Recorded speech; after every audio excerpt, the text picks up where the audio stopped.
plenty of candidates. There's fucking troops everywhere. It's an absolute swarm, fucking mayhem, bedlam, choose your word here, at war with these 4 different kingdoms in the early stage of this campaign.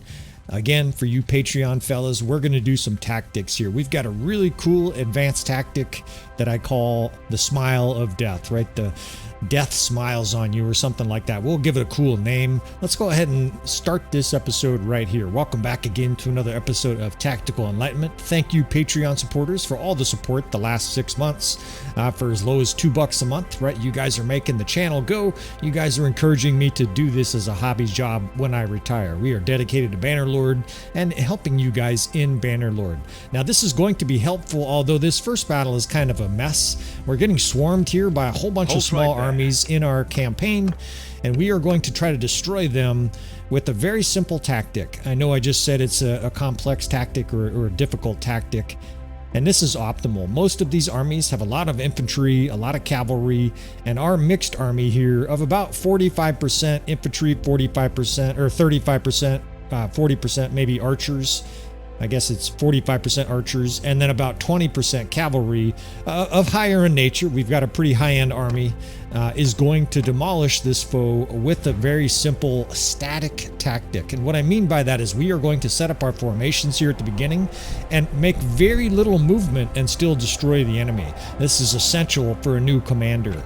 Now I'll explain what we're doing here, each of the steps along the way, and we will do several shootings of this, right? We will do some shootings. The FBI is starting to listen. We're going to have 3, 4, 5 battles for today's episode where I will seek out different foes and use this exact same tactic. It's amazing how effective this is, especially with Vlandia. They are like custom made to order. Now we've got the same setup that we've been using this whole campaign. A shock troop division and a 7th division with pikes. But what I want for this is I want to intermingle these troops, right? So both of them get high tier preference and throwing weapons. The 1st division gets shields. That way they can square. So hopefully you understand that. The 3rd and 7th, basically a mix of guys that have a two-handed something, a pole, a pike, a billman, something like that. And the 1st division is all guys with shields, preferably some sergeants in there so that they can hold that square okay. 70 guys in a square does really well. Now we're going to have 2 cav divisions and 2 shock troop / pike divisions on both sides of the formation here. They're basically married. It'll be the 2nd and 3rd, and then on the other side it'll be the 7th and 8th, and I will of course show you this in detail. In fact, you're about to see why I call this the smile of death. Now the circles on both sides here, you want the cavalry to be about 2 deep, right? Two men deep in your circle. If you're playing on a console and it's hard to do that, all I would say is try to make some kind of circle out of it, because it's what protects those shock troops. Now the crossbow, it doesn't really matter where they are so much that they're in that formation. This C formation, of course, we're starting basically to form a crane formation, right? An inverted crescent.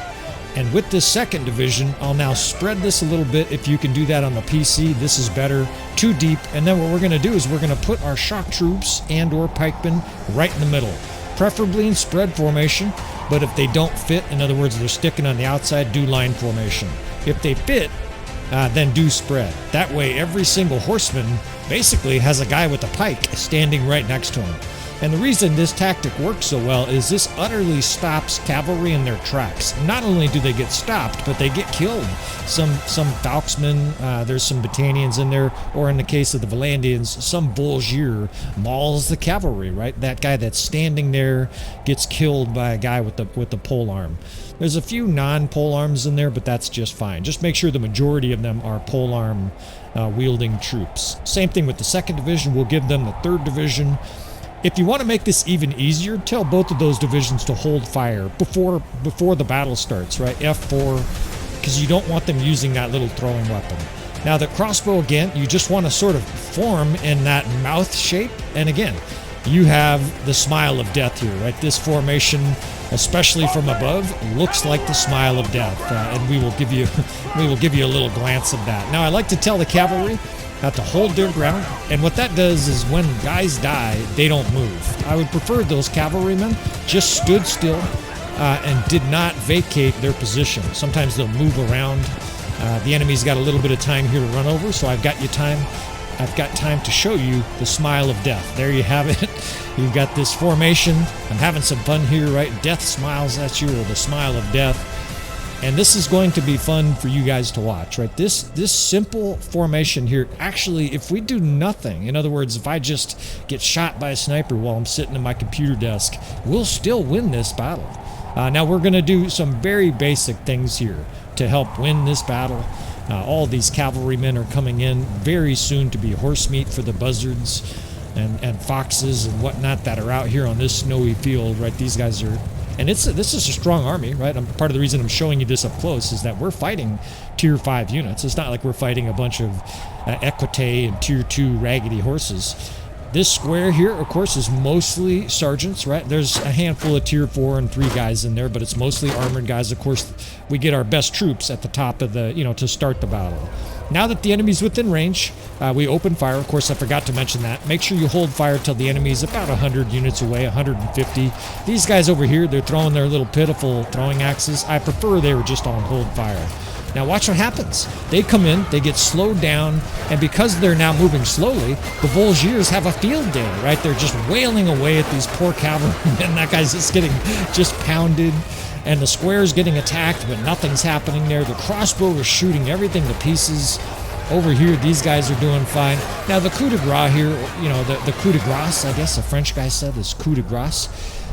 What you want to do is when the infantry gets roughly right between them, you want to charge with those two different shock troop divisions. You could charge with the cavalry as well, but just to make it super simple, just charge with this 3rd and 7th. These guys are unleashed, right? Y'all tear your limbs. And that's exactly what they do, right? They start tearing limbs, obliterating cavalry, and the infantry vanguard of the enemy here, very powerful, it gets flanked. It automatically gets flanked by this strategy. So not only do those guys butcher all the horses, but then they go flank the enemy, right? They're protected, a lot of them, from that ring.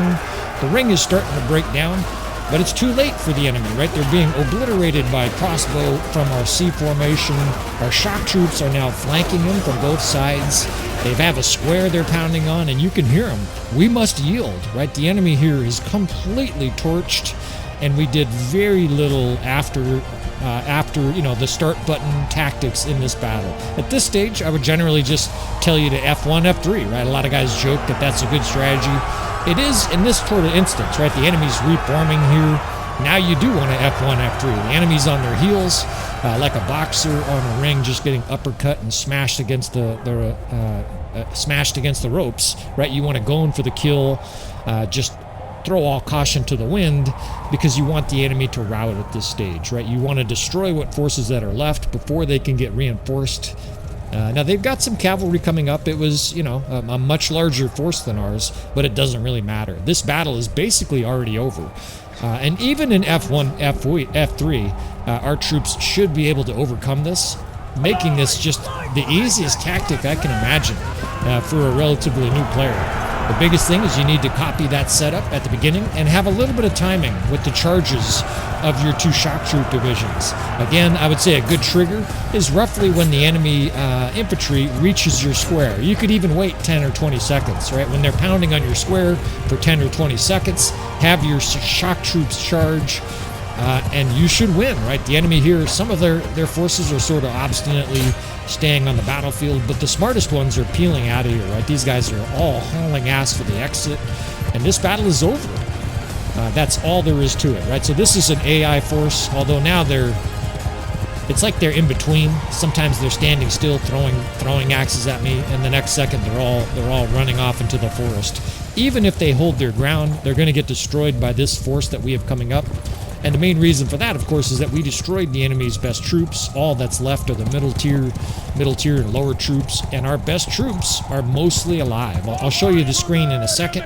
We can't have more than 200 casualties here, right? This is a battle we would lose with either auto-resolve or F1, F3, and instead, we didn't just win, we ate the enemy for breakfast here. I eat pieces of shit like you for breakfast. We'll quote a little Happy Gilmore here as we trample the enemy. Baron York commits some more atrocities here at the end of this battle. He's particularly looking for peasants to slash, right? Kill some peasants. Add to his resume as a tyrant, fucking war criminal.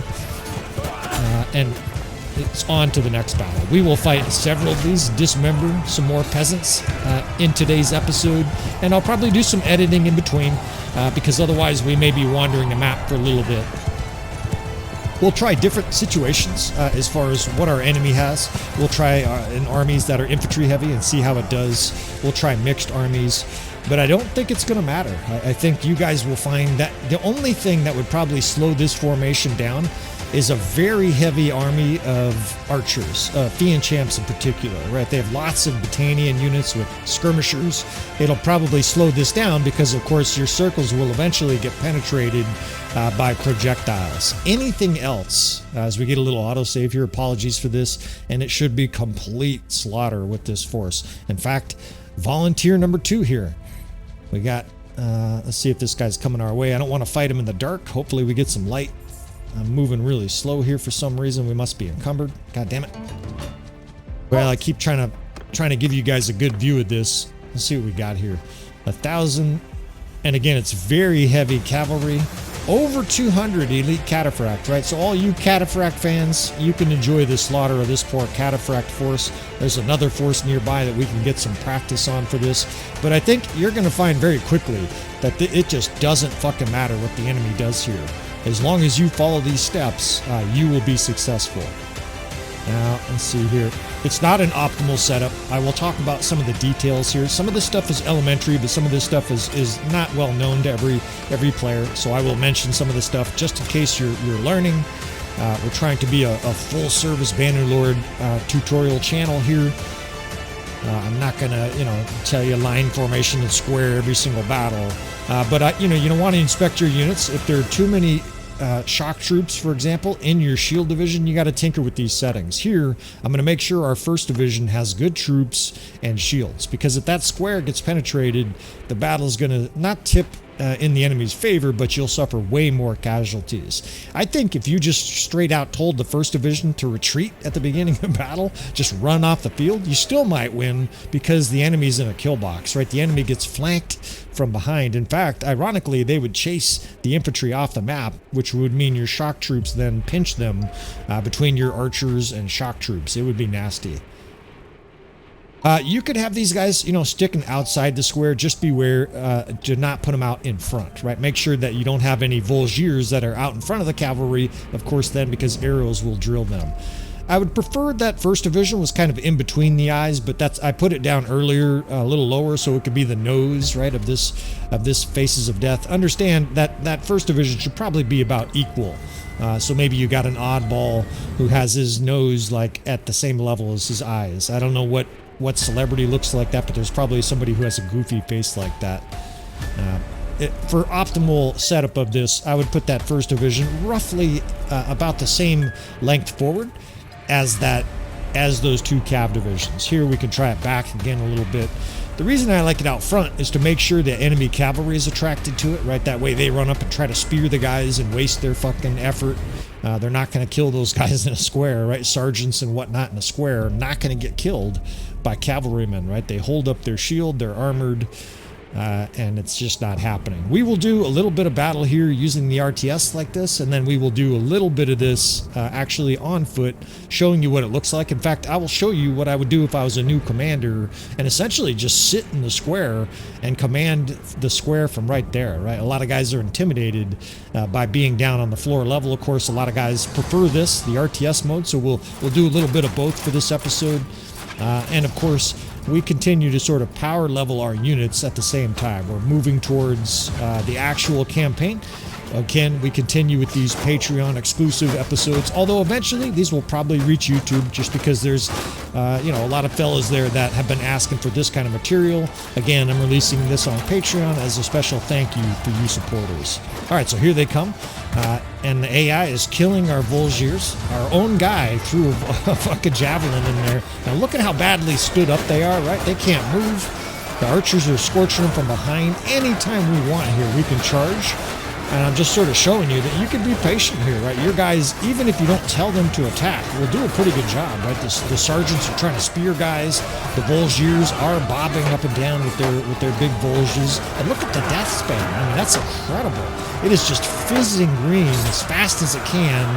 80% of it is probably crossbow, which is another function of this strategy, right? Part of the reason this works so well is the enemy doesn't even see your archers, right? There's so many other troops that are kind of presented in front of it that the enemy AI is sort of mystified where your archers are, and the only thing they see is flaming crossbow bolts, which is probably not a thing, just scorching them over and over again, right? You can actually hear the enemy yelling help, right? That's how bad they're getting torched here. Another battle where these forces are very eager to fight us, and they're just being liquidated. The square at this stage, when there's nobody around it, right, charge with that. We'll show you a few additional tips each one of these battles, but this is not really necessary. You can actually tell from the power bar, experienced players, that this battle is over, right? The enemy made their attempt to attack us here. It failed miserably, and there's nothing left now except to slaughter and to get a new horse, because this one literally has a javelin sticking out of its temple. I don't think you'd survive that.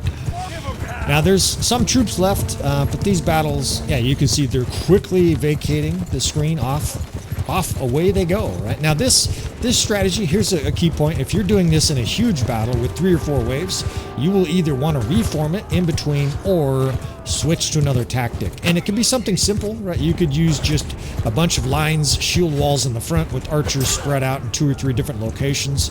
That would be very effective for the next few waves. And of course, the goal, one of our goals on the channel here, is we suffer not even 100 casualties and kill 640 something. 7-to-1 kill ratio, just a disaster for the enemy. We're trying to help more and more of you players get to an advanced level of tactics, because it's extraordinarily satisfying to play Bannerlord, have difficult challenges, battles where you would never even challenge the enemy before. You learn some advanced tactics. Not only are you winning, you're fucking throttling the enemy, and it's just a great feeling, right? You go out there, and it's like you're slam dunking on the best player on the other team, right? It's just, it's fucking victory, right? Victory is fun. All right, on to the next battles here. Want some sturgeons? Optimally, sturgeons, of course, we're not at war with them. I guess for the purpose of this, we could raid some villages. So this guy, I mean, it's conceivably worthwhile, but it's dark. I think it'll just be a slaughter too. It would be better. In fact, this would be better. 1100. That's more like it. And almost 700 cavalry.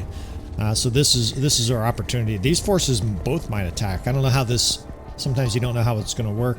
And look at that shit, right? They have almost 200 elite cataphracts, almost another 100 elite cataphracts, and tons of other elite troops, right? 64 Palatine guards, 39 legionary. These are incredibly elite armies we're facing. And after dumping a couple companions here, now we're going to be outnumbered by like 50%, right? We're going to be significantly outnumbered. And this is another point to mention. This guy doesn't even have this elite health perk, right? Had I spec'd this guy to be like Wazuban, these battles would be even more lopsided.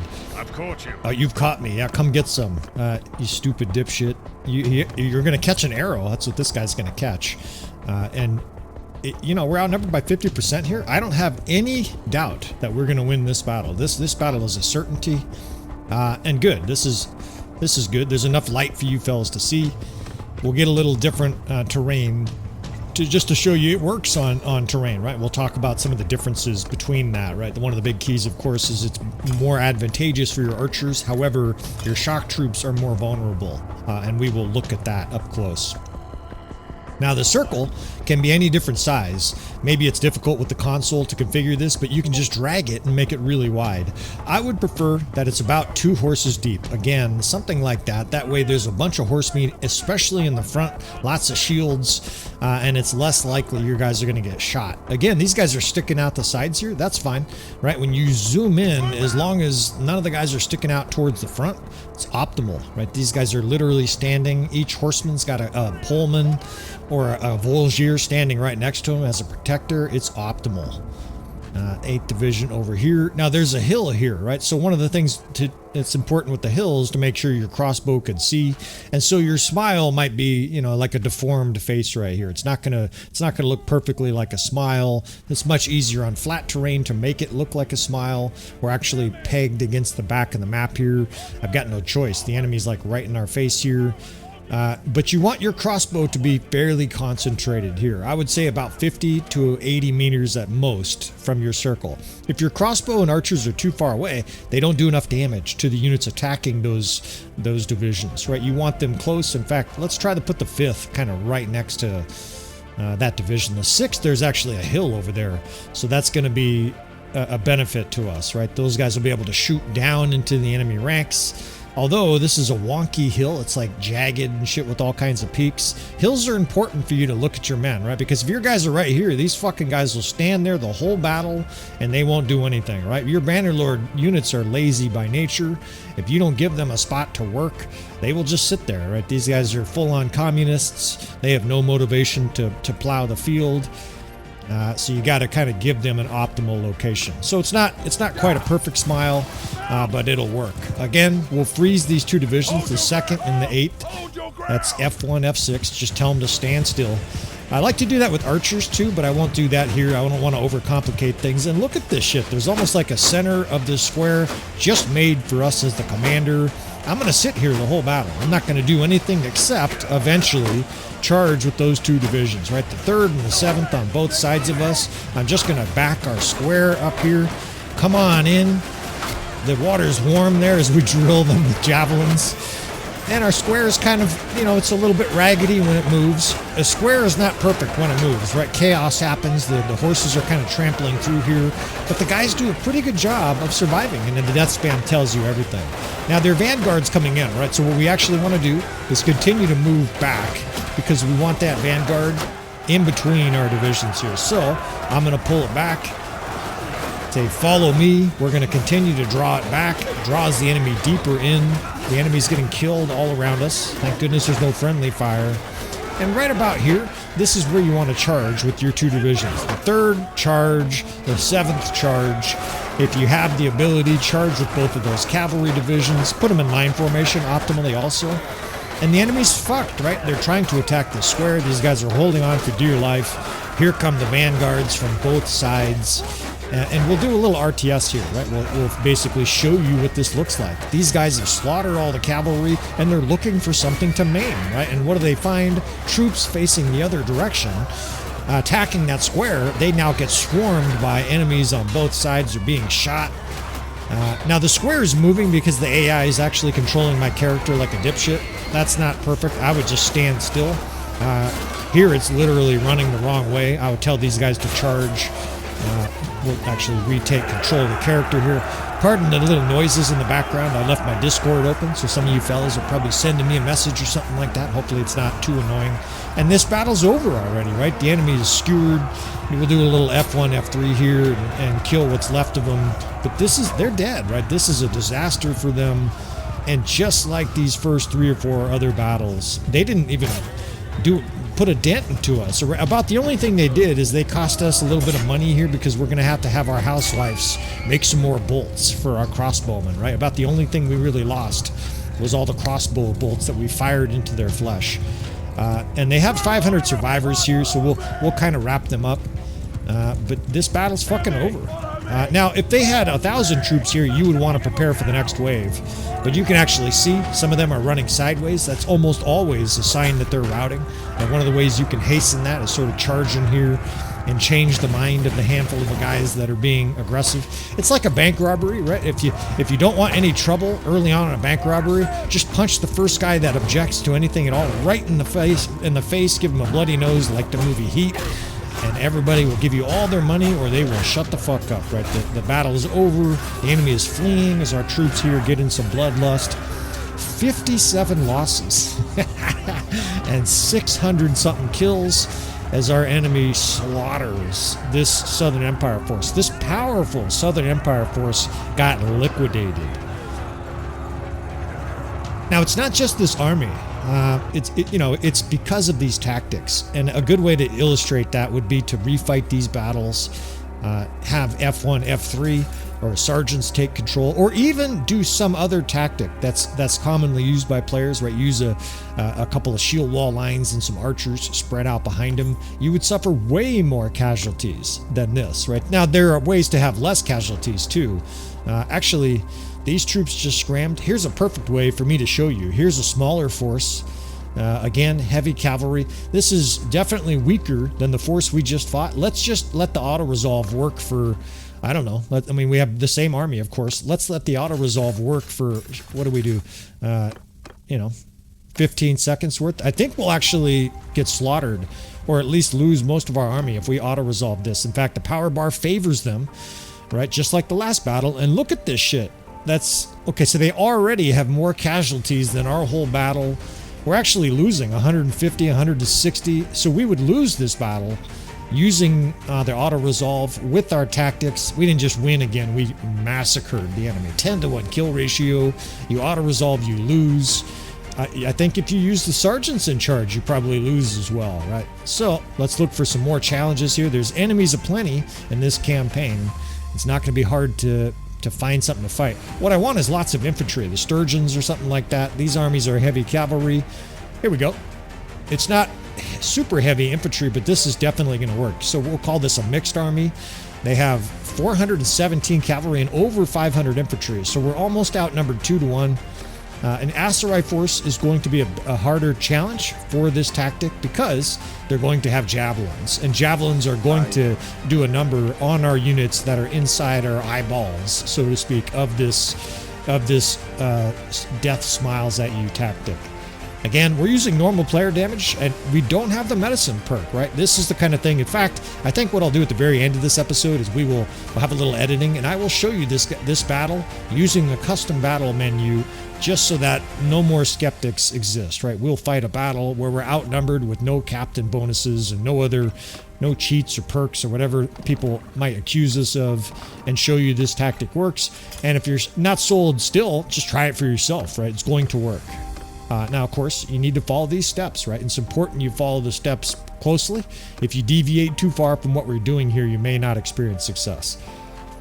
Results may vary, right, as they like to say in the financing world. All right, so 2nd Division again with a line in front, right? There's a double line towards the front. Now, these guys are vulnerable, right? We're going to get pelted, especially on this side with javelins. Let's give these guys a shield. Now, there's more sergeants in there. That also means our 1st Division is weakened. That's okay, right? There's still some shields in there. It's much weaker. I see some peasants and militia. It's still going to do the job, right? They're going to be able to hold off the enemy for a while.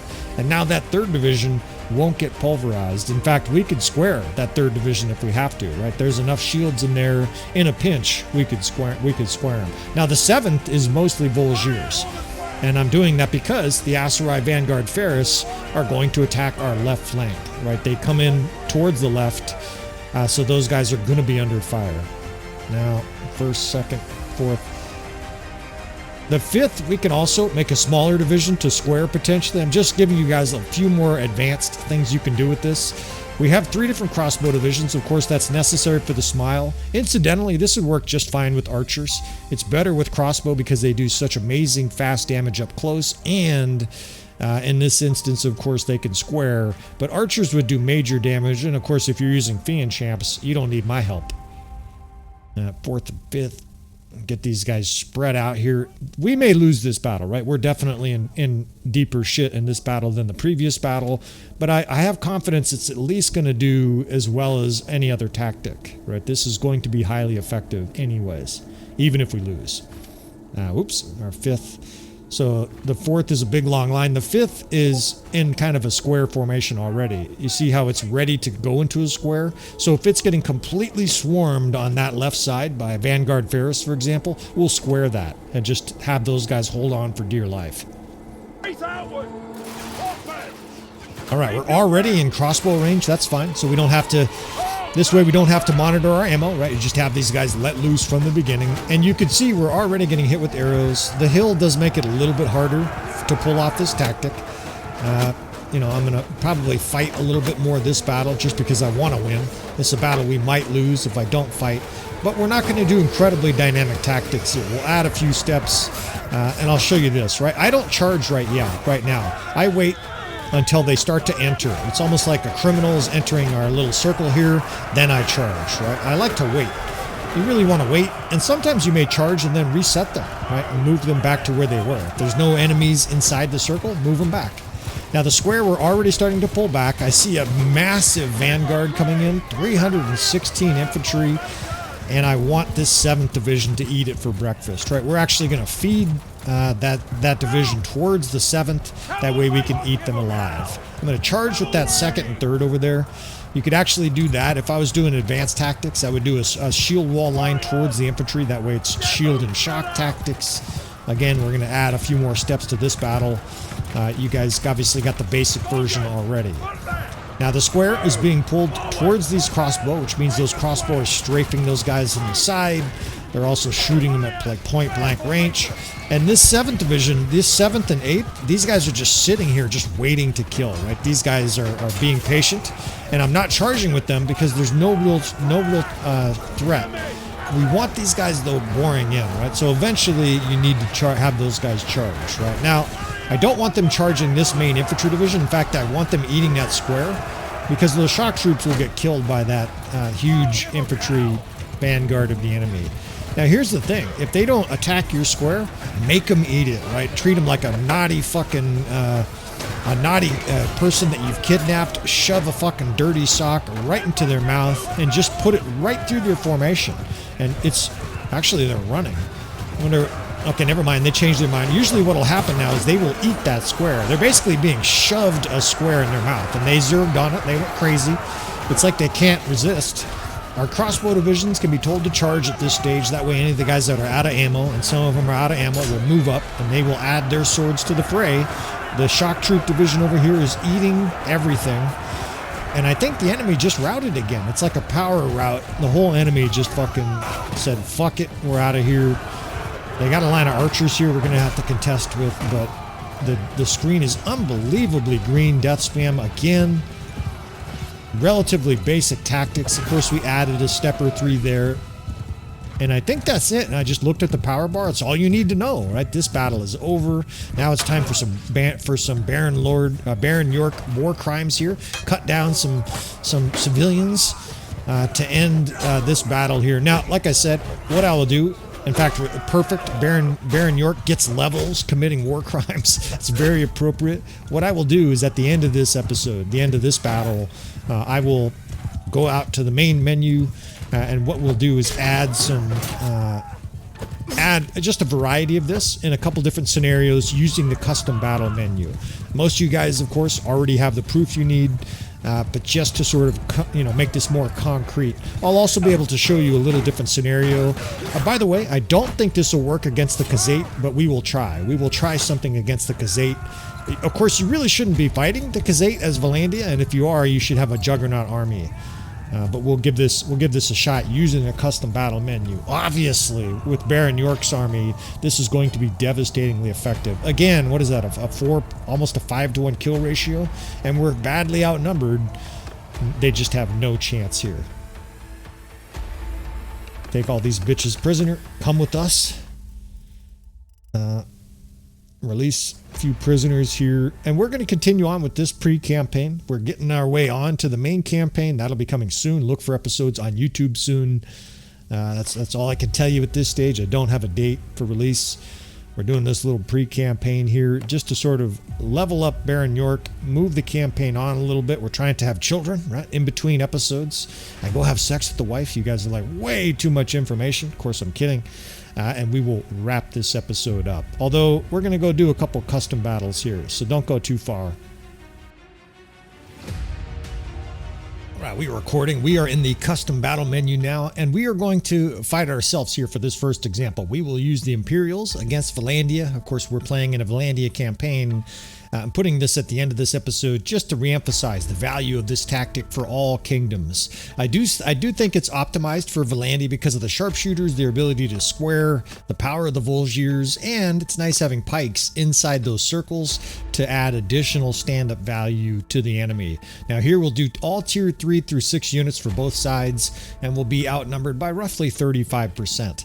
Just to give a baseline, as we often do with these custom battle menus, we will have the sergeant get annihilated in this first battle. We'll get to make fun of them a little bit, add a little mirth to the fact that we're slaughtering units for fun in a video game.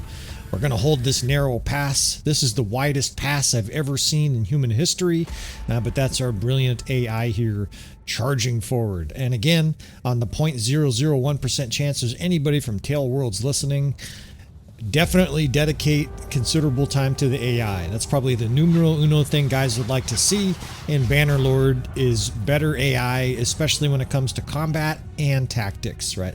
Now, I don't know what they're doing here. Look, this is a fascinating tactic. These guys are turned in an angle to the enemy. What are you guys looking at? The enemy's over there. They're looking over here into the sky. So who knows what they're doing? In fact, these guys over here look like they're doing some kind of powwow. They're dancing around, facing the wrong direction. Here comes the giant juggernaut vanguard. Nobody's even aware of it, and it swallows our forces up from end to end. Now we're badly outnumbered here, so obviously we can't stand toe-to-toe with the enemy. When you outnumber the enemy, you don't need my help, right? You're going to be able to crush the enemy just with basic tactics, F1, F3. Our plan is to remain on the defensive, says Radagast the genius here. Well, it's more like running. In fact, the archers seem to be in a panic. I saw some of the same activity from the civilians on 9/11. They were running back and forth. A building would collapse, they'd run one way, and then they'd run the other direction. Then another building would collapse, and they'd run the other way. And this is a catastrophe here, right? A complete massacre. Our force didn't even get close to killing half of the enemy forces here, right? So let's use our death smiles at you tactic with the exact same setup of troops that the AI just got obliterated with. It really had no chance there. Of course, that was exemplary bad tactics. Now this is going to take me a second. Bear with me here. I guess I could do a little bit of editing, but we're basically going to break this off and divide all these units. Let's see. It's going to be a little different, so I'll explain the subtle differences here. Of course, they don't have pikes. You have Manablitons and shield units for the Imperials. So you're just putting shields and then nothing on your Manabliton units, right? If you're trying to do this with the Imperials, just put shields in that 1st division, and your 3rd and 7th division, no shields, right? And then when you zoom in, make sure that you don't have a bunch of shields in those divisions. It's okay if there's some. It doesn't hurt to have a few shield guys, but that square needs to be all guys with shields. Preferably, 70, 80 guys is a really strong square. All right, now we're gonna run to some location here because you can't see. We're deep in the trees here, so bear with me here for the first minute or two of this. I'll just move all our units over here quickly, and I'll reemphasize that point. And by the way, we have a horse archer division here, so it's a little different right now. The benefit to the horse archer division is it's easier to surround the enemy than a traditional archer division, but it's not going to be a huge advantage for us here. Now the enemy's quite a ways away, so we got a little bit of time to scramble. How do we do this? Let's see. I'm trying to think of how to. We'll just break it off right here. I'll just tell you at the beginning of this episode, I'm going to edit that out. At the beginning of this episode, we tried to move to a location where you could see better. That's hence the editing there. Apologies for that.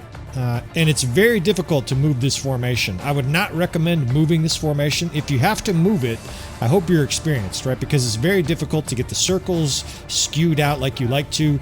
This tactic, right, Death Smiles on You, is really good from the beginning of battle. In other words, if you have a nice location, preferably flat ground, to load your army up, or if the enemy's downhill, both of those are viable options. I would not use this tactic if there's a huge amount of hills all over the place, of course, because your archers are going to have a hard time seeing.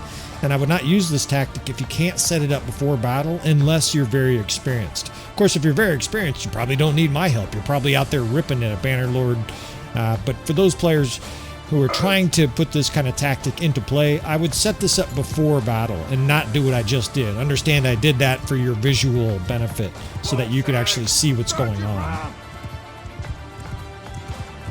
Now again, holding fire here until the last minute. You don't really want to be shooting anything less than, or anything more than 150 range. Your units just don't do enough damage. They miss a lot and they don't do a lot of damage.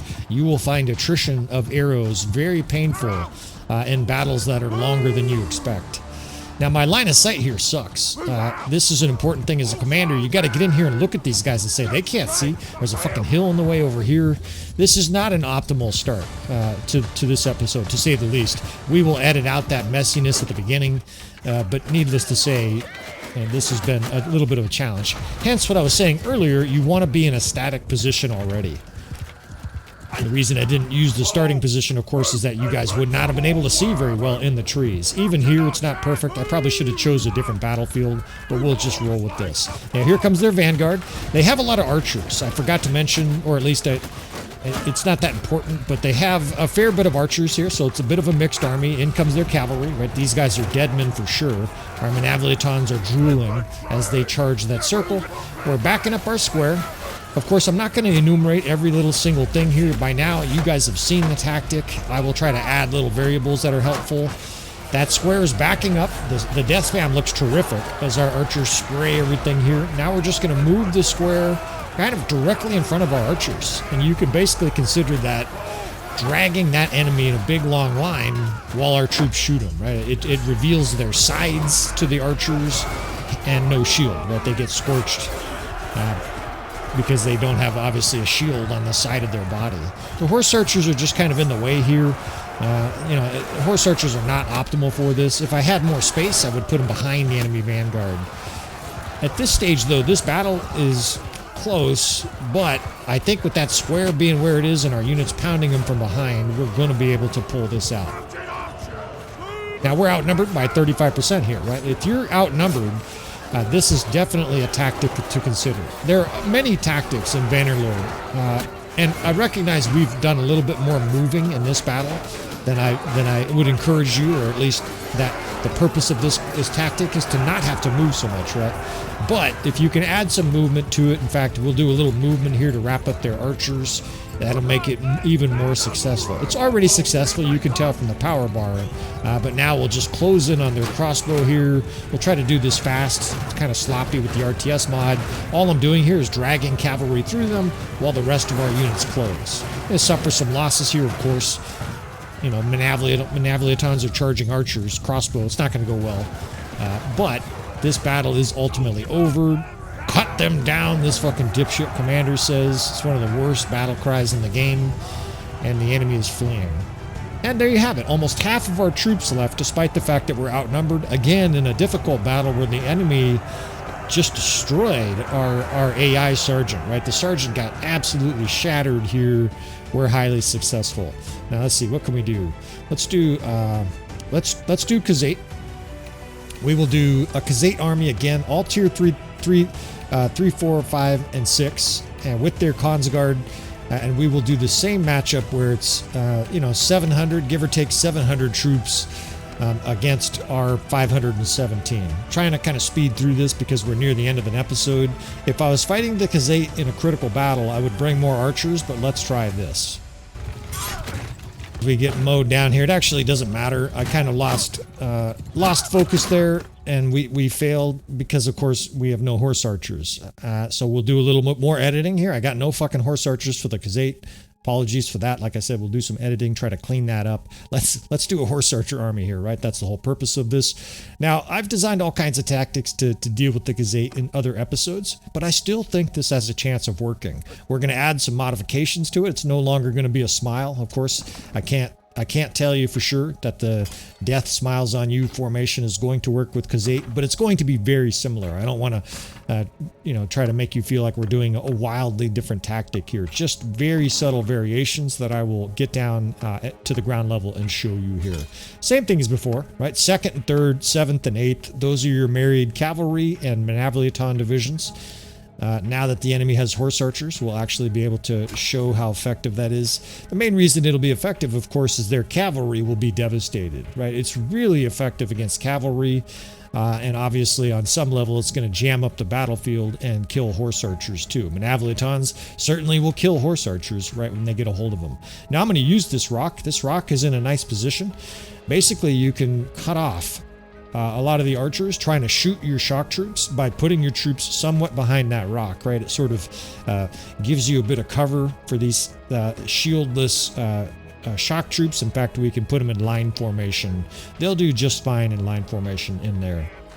This right circle's a little bit too wide. Again, I mentioned it. You want to have it about 2 horses deep, and you want to have enough room for all of your units to fit in there comfortably or right on the outside edges of the circle.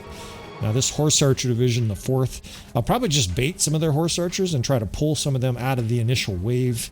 And then we'll try to get them behind us here to support the rest of our forces. Now, we don't have 3 archer divisions here, right? We've lost our smile. We kind of have a deranged Joker grin here, a partial grin. Obviously, it's no longer the same formation, but it's very similar concept. Just the 4th division is off to the side. Everything else, as you can see, is identical. Again, we'll tell those 2 cav divisions to stop, F1, F6. That way, when they get shot to death, nobody else moves. Now these this 4th division of horse archers, I don't like where they are. They're going to get pinned against those walls. Let's get those guys out of there. I probably shouldn't do this using the RTS mod. In fact, we'll just slow this shit down here. But let's get them behind us. They can start to support. Holy shit, their cavalry's charging right through the center. Did not anticipate this. However, a lot of them are in our circle, right? Kill, charge. This guy in his terrible voice. Charge. And the infantry is zerging up on our square here. Now, this Khazate force obviously doesn't have as many infantry, so they're not going to be really charging our square with a huge wave of infantry, right? It's more to distract cavalry. These horsemen are kind of back here. This is going to be a problem because they're going to shoot us. However, there's a lot of units clogging up their traffic as they try to get through here. This 4th division of horse archers is kind of menacing them as well. And now they're starting to run right through the worst spot they could run, right? We've got this square that's going to jam things up. Our shock troops have already attacked the Khazate infantry and it's just obliterating them. In fact, here's another trick. If their archers are scorching you, give them one of these shield walls and double shield wall cavalry and put it right in front of the enemy and basically have those guys hold on for dear life. And what that does is it lets the rest of our troops kill whatever's behind it.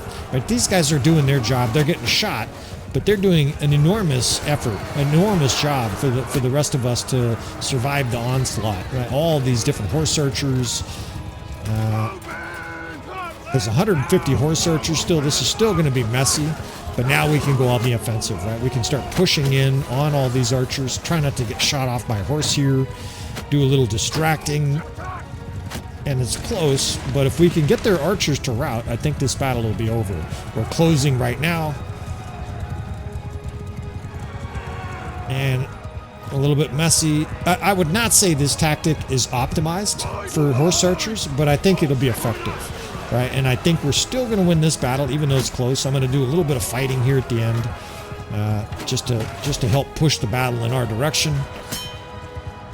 Our shock troops, though, are arriving. I can see them wailing their Manavliatons up and down the line on the archers. The archers don't like that. They're fleeing. Legionnaire in there pounding with their maces. A lot of them are routing, and that should be it, right? In fact, now we can get on with our war crimes here. This guy just looks like he needs a javelin right in the jugular, right? Down he goes. All the sounds. It's so visceral. As a firefighter, I can tell you that's exactly what's going on there. He's getting blood in his lungs. It's not a good sign, right? We're beheading some guys here at the end of this battle. In fact, I'm just going to get on just a couple war crimes, just so that we can stay in character, right, with Baron York, right? Baron York, just despisable, making you guys either enjoy or root for this anti-hero in this campaign.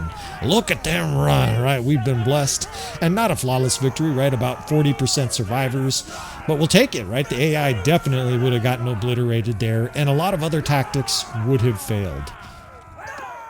All right, I guess let's do one more demonstration. Let's do a power block of Sturgeon Infantry, right? This legendary, everybody loves the Sturgeon Infantry, although in reality, once you test it, I would say they're barely average. They're just really not that good.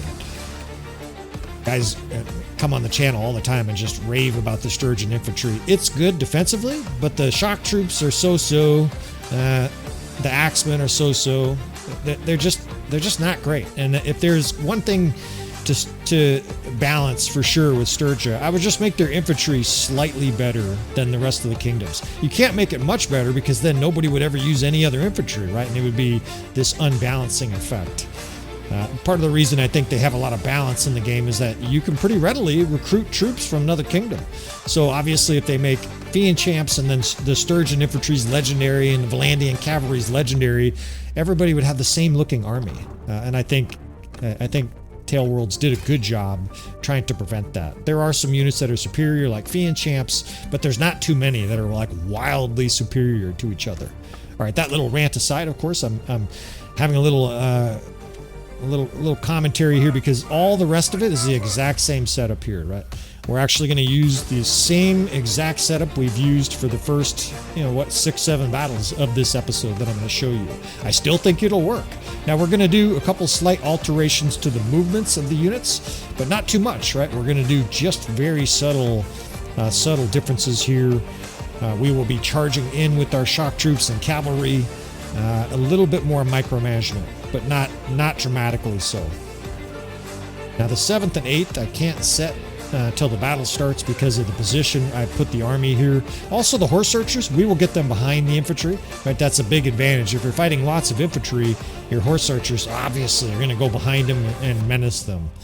The rest of the infantry, again, we've got kind of a diagonal crooked smile here. It's like a Joker smile.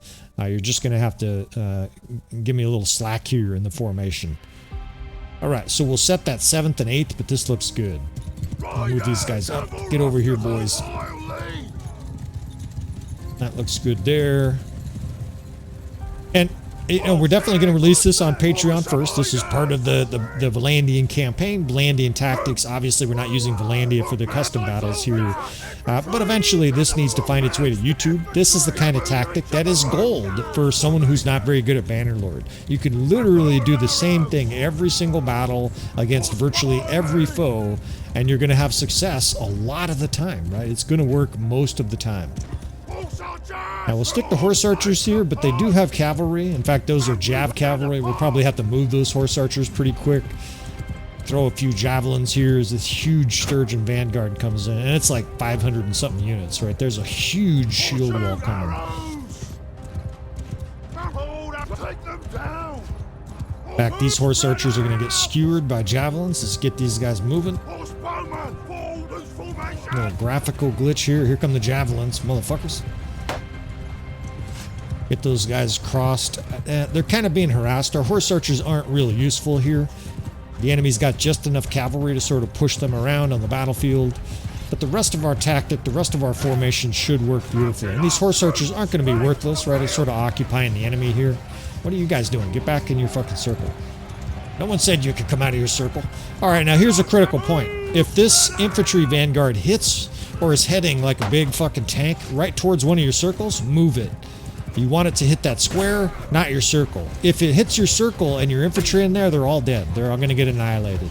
And it's right at the edge here, but I'm comfortable leaving everybody right where they are. There's a handful of guys in here sort of fucking with our shock troops, but I don't want to charge yet, right? In fact, the infantry vanguard went right by us like a huge shark in the ocean. We just watched this ominous thing go by us. It's even blue and white like a great white. Now we'll pull this infantry back. We want to suck them in, and we're also shooting them. The other reason I'm wanting to do this, though, is because now our shock troops are behind these guys, right? So now the next step, right? We're going to bring this cavalry division and shock troops in here behind the enemy. I'm dragging them in here. And now I'm telling them to charge, right? Shock troops, Manablitons, and that 7th Division charge. Most of the Sturgeons are up here, swarming the square. The other side, we can start to move in as well. These are the slight variations, right? We're doing just a little bit more micromanagement. I don't want to fail on this. This will probably be the last attempt we make. And now shock troop divisions are pinching in while they're shot to pieces. And they're actually not chasing the square anymore. They're sort of... Now they're kind of in between. They're getting killed is what's happening, right? They are getting torched. Our crossbow can charge pretty soon. They're getting shot to pieces. Horse archers are shooting them. And this square is held out pretty well. Once those guys, have like 50 enemies, or basically once they outnumber their attackers, charge, right? Don't leave them in a square if they outnumber their attacker. It's actually a waste of units. Horses are flying everywhere. The sturgeons in slow-mo here are getting obliterated. And this is the perfect last battle to end this episode, because this is a massacre. The final results aren't in yet, but look at the position they're in. They're getting surrounded by Manavolitons, shot by crossbow. In fact, these guys are out of ammo. Charge. Now a bunch of Sergeant Crossbow bellow and enter the fray. These archers over here are strafing everything. I still got a cav in a circle there, and this fucking battle is over. The sturgeons just vanished. They're just gone. And what a perfect battle here to end this episode. So there you have it, right? Death smiles upon you, or something like that. I better come up with a consistent name for it. We'll probably put it in the title. But a devastatingly fixed tactic for you fellows out there who are sort of just getting your tactical sea legs. And you watch the channel and you see us doing all this dynamic movement, and maybe you practice and it's a disaster. This, hopefully, is something that you guys can set up in battles where maybe you're slightly outnumbered. You want to make sure you have the right troop makeup, and I'll mention that here at the end as we run these archers over. Make sure you have some shock troops. Make sure you have a decently powerful army too, because if you have a bunch of tier 2 units, you don't have any shock troops, right? There are no tier 2 shock troops besides like looters or something. You want to make sure that you have the right units for this battle. Say you have 500 or 600 units in a campaign and you got a fairly mature army and you're up against 800, this should work, right? You should smash the enemy just like we're smashing them here in this custom battle. Worked pretty well against horse archers too, right? It destroyed a heavy cavalry army. Here it mangled a heavy infantry army. We mauled a mixed army. It even mauled a cavalry horse archer army. I would say this is a pretty complete tactic for you. All right, we're going to wrap this episode up. Of course, I greatly appreciate all the support, you Patreon fellas. There's only about 25, 30 of you guys, but you guys are important to me, and maybe someday that'll be 50 or 100. You want to subscribe, of course, if you're part of the YouTube channel. Thank you very much for watching. Hit that like button, and I will see you friends next time.